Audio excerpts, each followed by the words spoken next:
Iya. Akhir-akhir ini banyak bencana melanda di Indonesia, apalagi menjelang pergantian tahun. Apa alasan dari semua kejadian ini ya kira-kira? Dan ternyata sudah sempat beberapa kali dibahas di berbagai media, termasuk di tribunnews.com, dan Hakim juga sudah melansir dari tribunnews.com. Sepanjang tahun 2022 itu memang banyak kejadian bencana terkait cuaca, iklim, gempa bumi yang sangat signifikan terjadi di Indonesia. Dan kenapa sih hal itu terjadi? Pada tahun 2020 ya, 2 tahun yang lalu, Kepala Badan Meteorologi, Klimatologi, dan Geofisika pada waktu itu Bapak Profesor Dwi Korita Karnawati MSc PhD itu mengatakan bahwa Indonesia memang sangat strategis secara posisi dan juga sumber daya alam. Nah, selain memiliki kekayaan beragam, keunikan dalam hal cuaca, iklim, dan kegempaan, ternyata kegempaan yang dapat memberikan kesejahteraan, tetapi sekaligus mengandung potensi dari bencana. Maksudnya tuh kayak banyak banget di Indonesia tuh hal-hal yang melimpah ya, kayak tanaman, rempah-rempah, tapi di balik itu juga ada sesuatu yang mengandung ketidaksejahteraan, salah satunya bencana seperti perubahan iklim, cuaca, dan kegempaan, bahkan banjir. Seperti yang diketahui, Indonesia itu memiliki potensi yang sangat strategis. Kenapa? Karena secara geografis merupakan wilayah tropis yang terletak antara dua benua besar gitu, jadi Asia dan Australia. Kemudian dua samudra besar juga, yaitu Samudra Hindia dan Samudra Pasifik. Nah, Indonesia itu juga menjadi tempat pertemuan lempeng tektonik benua besar, yaitu lempeng Eurasia, Australia, dan lempeng Pasifik nih teman-teman. Sehingga menjadi jalur yang sangat sibuk ya, yang sangat sibuk banget untuk gunung berapi karena penunjaman lempeng tektonik tersebut. Nah, dari data yang sudah dikeluarkan oleh BMKG hingga setiap bulan Desember itu telah terjadi berbagai bencana dan angkanya bencana itu cukup tinggi gitu loh. Ada beberapa bulan yang lalu kita diawali dengan banjir. Setiap awal tahun tuh hampir kota-kota yang sering banjir di Indonesia tuh terkena banjir kayak Jakarta, Semarang, Solo. Itu setahu aku ya. Kalau tapi di luar sana masih banyak lagi banjir bandang, tanah longsor, puting beliung, ada juga gempa bumi. Banyak lah ya beberapa bencana, petir, hujan es, gelombang tinggi, kebakaran hutan, itu banyak banget. Dan itu merupakan bencana hidrometeorologi yang memiliki siklus panjang tahun untuk mengintai di Indonesia. Jadi emang sudah diprediksi setiap tahun, hampir setiap tahun pasti ada bencana-bencana yang terjadi di Indonesia. Oleh sebab itu BMKG itu merekomendasikan 4 hal yang dapat kita lakukan dari semua elemen terkait untuk mendapatkan keselamatan atau mengurangi dampak buruk dari bencana-bencana tersebut ya. Bisa dikatakan antisipasi lah ya. Yang pertama itu adalah meminimalisir dampak musim kemarau.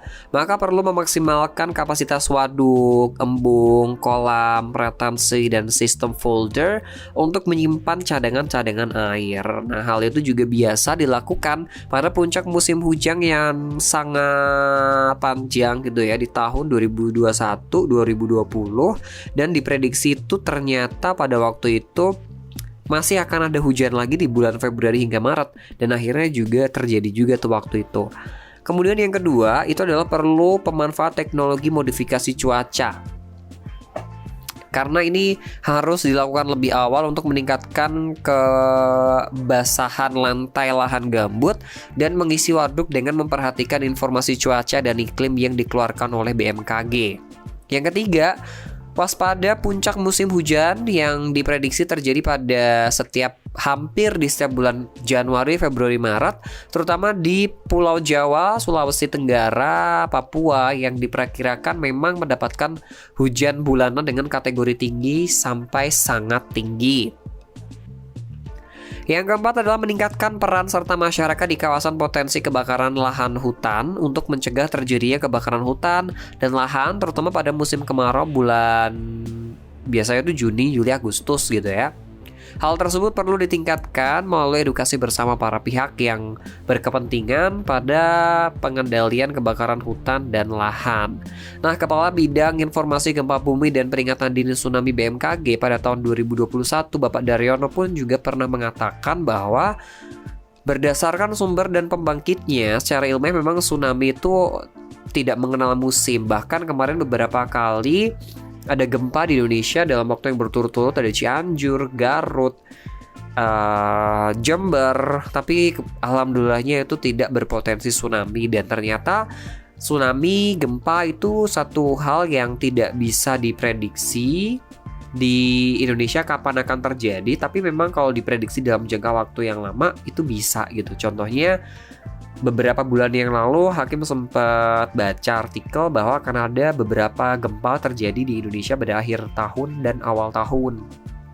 Akhirnya terjadi juga, cuman gak ada yang tahu kapan terjadinya gitu. Nah, selain itu gempa tektonik, terus juga ada longsoran dalam laut seperti erupsi gunung api dan fenomena geologis yang dapat terjadi itu tidak hanya pada bulan-bulan tertentu seperti halnya fenomena cuaca dan iklim, sehingga kapan saja dapat terjadi bencana-bencana seperti itu, termasuk yang terakhir di Indonesia adalah gempa bumi. Untuk membuktikan kebenaran penilaian tersebut, maka perlu upaya penggali sejarah dari bencana-bencana tersebut, terutama kayak Gunung Semeru. Kan katanya hampir akhir tahun, setiap akhir tahun tuh Gunung Semeru selalu meletus. Akhir tahun juga ada bencana banjir, gempa bumi dan lain sebagainya. Itu memang sudah bisa diprediksi oleh BMKG, cuman tidak bisa dipastikan kapan akan terjadi, termasuk banjir dan lain sebagainya tuh ya sekarang udah canggih. Jadi itu ya teman-teman, alasan kenapa sih di akhir tahun sama awal tahun tuh sering banget terjadi yang namanya bencana alam di Indonesia. Ternyata memang sudah ada penjelasan ilmiahnya. Salah satunya Indonesia terletak di antara dua samudra besar dan juga dua benua besar, yaitu benua Asia dan Australia, serta Samudra Hindia dan Samudra Pasifik. Dan di garis lempeng Eurasia, Australia, dan lempeng Pasifik yang bikin Indonesia tuh sering terjadi gempa. Nah gitu saja nih teman-teman yang bisa aku sampaikan ke kamu, semoga bermanfaat. Sorry banget suaraku rada bindeng karena rada-rada pilek, rada-rada batuk, dan sariawan juga. So overall it's good, yang penting informasinya tersampaikan ke kamu. Jangan lupa subscribe channel YouTube tribunnews.com dan nantikan Tribun News Style berikutnya dengan bahasan-bahasan yang lebih menarik bersama dengan Hakim, Memes, dan juga Delta. Thank you.